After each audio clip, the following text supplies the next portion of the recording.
Seja bem-vindo ou bem-vinda ao canal Nerd no Direito e hoje vamos falar sobre o episódio 25 de Dragon Quest Dino Daibuken Fly o Pequeno Guerreiro 2020, resumo e crítica. E esse episódio 25 corresponde aos episódios 45 e 46 do anime Dragon Quest 1991 e ao mangá você vai encontrar ali parte do capítulo 86 até parte do capítulo 90, os acontecimentos desse episódio 25 de Dragon Quest 2020. E o episódio 25 de Dragon Quest retoma ali o final do episódio 24. Aliás, se você não viu ainda o resumo anterior, eu vou deixar aqui no card pra você. Baran contra-ataca Crocodile usando o poder da aura dracônica. E a gente vê ali que o Crocodile é arremessado pra longe, ele esbarra numa árvore, ele cai e ainda fica a marca dos 4 dedos do Baran marcado na armadura do Crocodile. Enquanto o Crocodile não se levanta, o Baran arruma tempo ali para explicar como funciona a aura dracônica e ele explica que o corpo dele fica duro como aço e também a aura dracônica repele qualquer feitiço. O Crocodile se lembra da luta dele com o Dai e agora ele entende por que o Dai ficou tão resistente. O Baran diz então que quando ele utiliza a aura dracônica, ninguém no mundo é capaz de vencê-lo. E aqui, meus amigos, acontece uma sequência de ação bem curta, mas que é uma das melhores já feitas no anime de 2020 e, com certeza, a melhor cena desse episódio 25 de Dragon Quest. A animação aqui ficou muito boa, a gente vê aquele take de cima ali com o Baran indo na direção do Crocodile e depois o Baran se esquivando do soco do Crocodile, acertando o socão de direita, já dando impulso para trás para dar um salto mortal por cima do Crocodile e ainda depois dá mais um impulso para ir com alta velocidade e dar uma sequência de socos rápidos que o Crocodile só consegue ficar se defendendo. E quando o Crocodile vê uma brecha, ele tenta acertar o Baran com o machado, mas o Baran consegue ali desviar o golpe com uma das mãos e rapidamente já aplica uma chave de braço, consegue tirar o machado da mão do Crocodile e ainda quebra o braço dele. E para finalizar e tirar o Crocodile do combate, o Baran ainda usa o poder do seu emblema e lança um raio no olho bom do Crocodile. E assim, o Crocodile cai no chão, o Baran simplesmente solta ele acreditando que o Crocodile está fora de combate. A cena, além de mostrar o quanto o Baran é poderoso, demonstrou também que ele é muito habilidoso ali em técnicas de combate. Na minha opinião, o Baran ainda se segurou ali, eu acredito que ele poderia ter eliminado o Crocodile sem problema.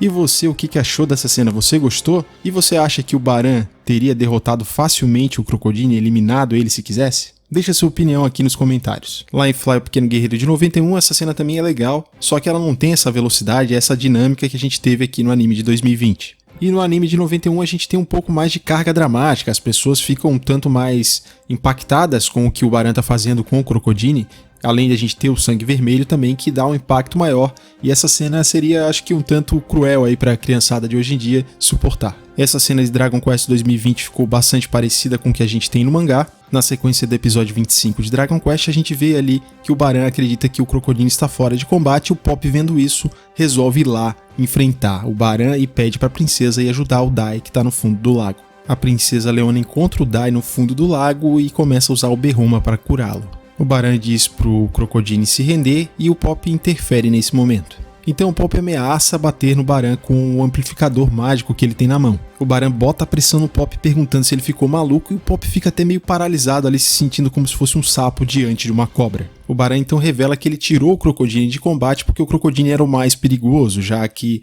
a aura dracônica pode ser afetada tanto por uma força física muito grande ou uma aura muito poderosa. E os ataques do Crocodile, ele utiliza o poder do Tolkien, que seria uma espécie de uma força vital, a força do espírito dele. O Baran disse que o ataque do Pop seria ineficaz e também que o Pop ia quebrar o braço.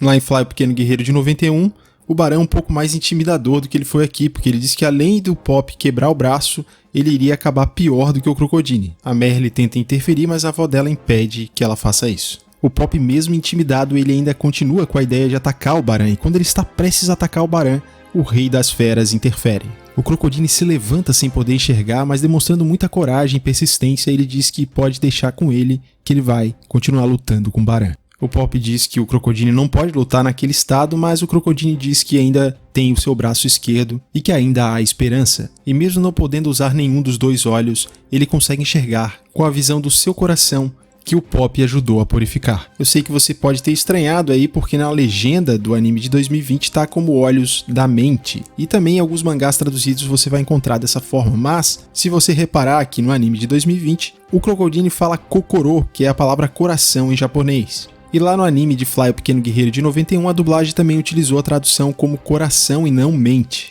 Voltando ao episódio 25, o Crocodile tem ali um diálogo bem legal com o Pop, e ele fala ali que foi por causa do Pop que ele passou aí a ter o coração puro novamente. Além disso, o Crocodile expressa sua admiração pela humanidade depois daquela luta que o Pop teve com ele. E por fim, o Crocodile diz que mesmo o Baran sendo invencível, se o Crocodile não fizer nada, ele não pode chamar o Pop de amigo. O Pop fica emocionado com as palavras do Crocodile, e ali em seu diálogo interno ele agradece o Crocodile e diz que o Crocodile não precisa morrer sozinho e que eles vão morrer juntos. O Crocodile então prepara seu ataque final, enquanto o Baran diz que será muito fácil desviar do ataque do Crocodile naquelas condições. Baran prepara seu Giga Break e diz que o Crocodile não vai conseguir desviar daquele ataque, e que dessa vez ele não vai se segurar como se segurou com seu filho Dino. E Baran também demonstra o seu ódio da humanidade porque ouviu que o Crocodile admira os humanos. E quando Baran ia aniquilar o Crocodile e o Pop, o Dai sai de dentro do lago com a energia completamente recuperada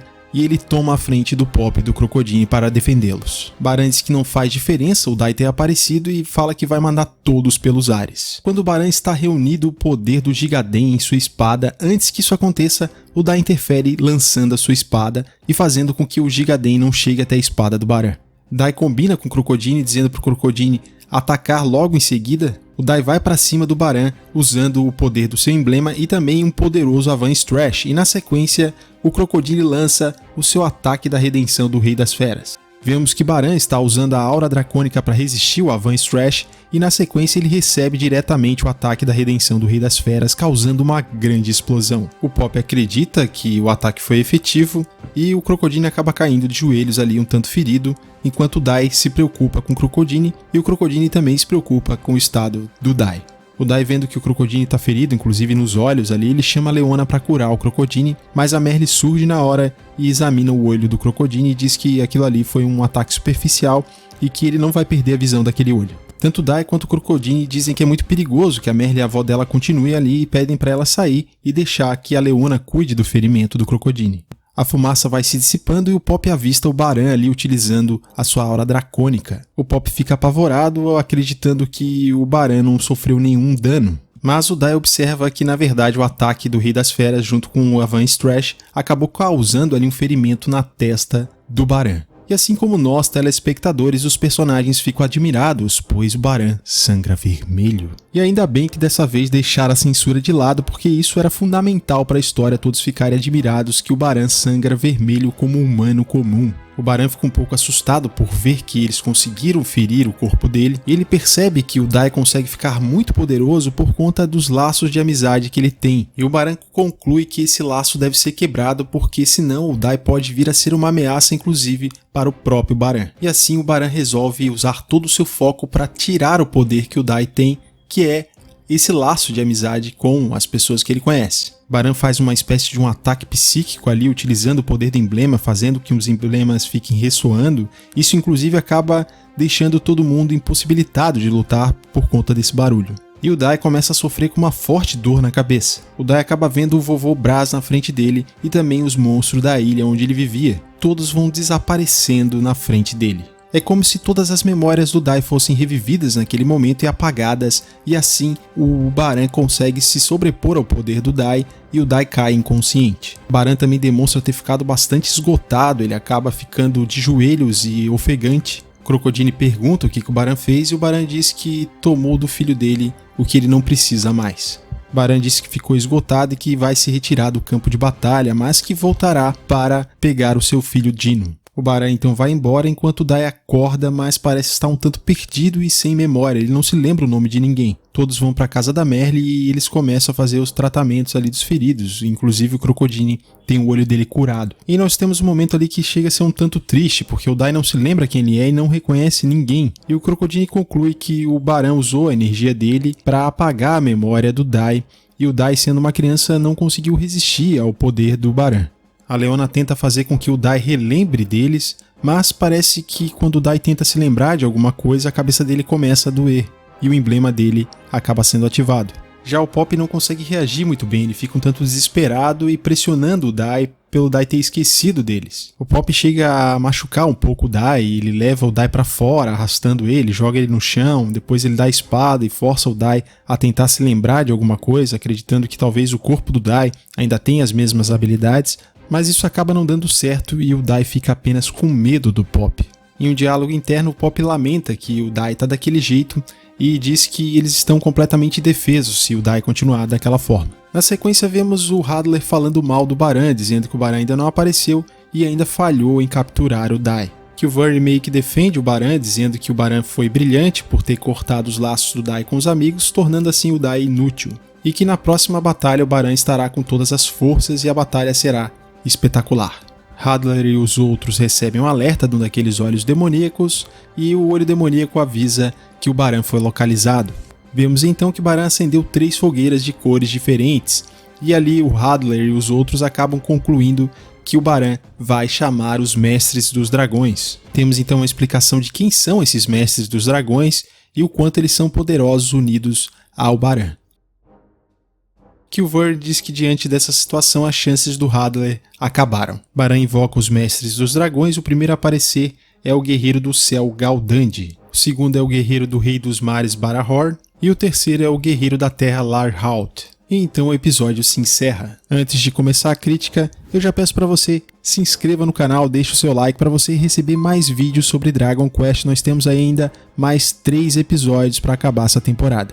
A minha crítica, na verdade, não vai ser bem uma crítica sobre esse episódio, e sim algumas observações e diferenças que eu quero apontar aqui para vocês. E a primeira coisa que eu tenho a dizer é que esse episódio foi muito bom, eu gostei demais desse episódio 25 de Dragon Quest, a animação, as partes que foram mais emocionantes, a parte de ação também ficou muito legal, apesar de não ter sido uma coisa muito longa. Eles adaptaram bem, ficou muito similar ao mangá, e ficou bem adaptado de acordo com a censura que a gente tem hoje em dia nos animes e não daria para fazer algo tão violento e tão sinistro como foi lá nos episódios 45 e 46 de Fly, o Pequeno Guerreiro de 1991. Uma das diferenças que eu gostaria de destacar para vocês em relação à personalidade do Baran, eu não sei vocês, mas eu senti assim desse Baran de 2020 que ele tende a ser mais bondoso do que o Baran de 1991. O de lá ele era mais cruel e também ele tinha uma presença mais ameaçadora do que esse daqui. Inclusive a parte que ele fala lá que o Pop poderia acabar pior do que o próprio Crocodile é um tanto mais assim impactante do que a gente vê nessa versão de 2020. A cena de luta do Baran aqui com o Crocodile ficou bem melhor na minha opinião, apesar de que a cena do anime de 91 é muito boa também, e eu recomendo que se você não viu, assista também lá a versão do anime de 91. Na minha opinião, o anime de 91, nesse episódio 45 e 46, ele consegue aí ser superior em relação à carga dramática do anime. Outra diferença que a gente tem é que lá no anime de 91, nós somos apresentados a história do Baran, a gente sabe um pouco mais do passado dele, o que aconteceu e por que ele odeia tanta humanidade. Isso aqui provavelmente só vai acontecer mais à frente no anime, como acontece no mangá. E o episódio 46 lá do anime de Fly, o Pequeno Guerreiro de 91, ele se diferencia bastante do que a gente viu aqui em determinado ponto. Então daqui pra frente, se você não quer saber, não viu ainda o episódio final, 46 lá do Fly Pequeno Guerreiro de 91, daqui pra frente eu vou falar de algumas diferenças em relação a esse anime de 2020 e como acabou o Fly Pequeno Guerreiro de 91. O anime é bastante parecido até a parte que o Baran começa a remover a memória do Dai. O Dai começa a ver as memórias dele sumindo e ao mesmo tempo que o Dai tá nessa batalha, tanto a Man, o Ryunk e o Brass, eles começam a ter uma espécie de um pressentimento de que está acontecendo alguma coisa com o Dai, e eles voltam o pensamento para o Dai. Inclusive as insígnias do Avan, elas meio que começam a brilhar ali, e aí o Ryunk e a Man deduzem que o Dai está com problemas. A Man diz que não pode ajudar o Dai, embora saiba que ele está em perigo, e que ela só pode rezar por ele naquele momento, e o Ryunk sai correndo, dizendo que ele vai chegar para ajudar o Dai. E nessa versão de 91, o pessoal que está ali em volta, eles acabam tentando ajudar o Dai e tentam todos juntos atacar o Baran. Porém, o Baran usa a aura dracônica e joga todo mundo para longe, e depois ele faz uma espécie de um vórtice de energia em que ele cria uma espécie de um mundo paralelo em que ele e o Dai ficam isolados ali dentro. O Dai fica tentando resistir ao poder do Baran, e ele se nega a deixar as memórias dele serem perdidas. Então Dai pede ajuda a todos os amigos dele, e de repente aparições começam a entrar dentro desse vórtice. O Baran consegue ver ali a Man, o Ryun, que todo mundo que tá ali que é amigo do Dai, com exceção, se eu não me engano, da Merle e da avó dela, todos aparecem ali, todas as pessoas que são importantes pro Dai. Então o Dai usa o poder dele e forma uma espécie de uma espada de luz, e nessa espada de luz parece que o poder de cada um dos amigos do Dai acabam indo para essa espada também. O Dai então usa o Advanced Trash e consegue romper aquela dimensão paralela onde está o Baran e ele. O Dai também cai inconsciente no chão e o Baran fica um pouco esgotado, mas ainda assim ele está bem melhor do que o estado que ele apareceu aqui no anime de Dragon Quest 2020, e ele fica ali levitando no ar e diz que na próxima vez ele vai lutar a sério com o Dai. Depois vemos uma cena do Hadler conversando com o Kilvern, falando que o Dai será muito poderoso quando ele crescer, e isso fala um pouco do Baran também. E aí a cena volta lá pro pessoal que tá com o Dai tá inconsciente, ele acorda, mas ele acorda com memória, e aí todos ficam muito felizes, e o Dai pede para que todos continuem com ele para derrotar o mal. E assim termina o anime num clima de amizade, num clima leve ali, inclusive até um alívio cômico com o próprio Pop no final. E o narrador diz que o Dai ainda tem um longo caminho pela frente para se tornar um herói. E assim se encerra lá com a insígnia do Avan aparecendo e tal. Se você não viu aí o episódio 46 ainda, mas mesmo assim continuou e ouviu o meu resumo aqui, eu recomendo que você assista sim o episódio 46, que vale a pena você ver o final do anime de Fly, o Pequeno Guerreiro. Esse episódio 25 de Dragon Quest ele já ultrapassou o anime de Fly, o Pequeno Guerreiro de 1991. Daqui pra frente a gente não tem mais a referência aí do anime antigo para poder fazer o comparativo, mas continuamos aí com o mangá, verificando como é que ficou a adaptação pro anime de 2020. E você, o que achou desse episódio 25 de Dragon Quest Dino Daibuken 2020? Você curtiu o episódio assim como eu? Deixa aqui nos comentários a sua opinião. Valeu e até o próximo vídeo.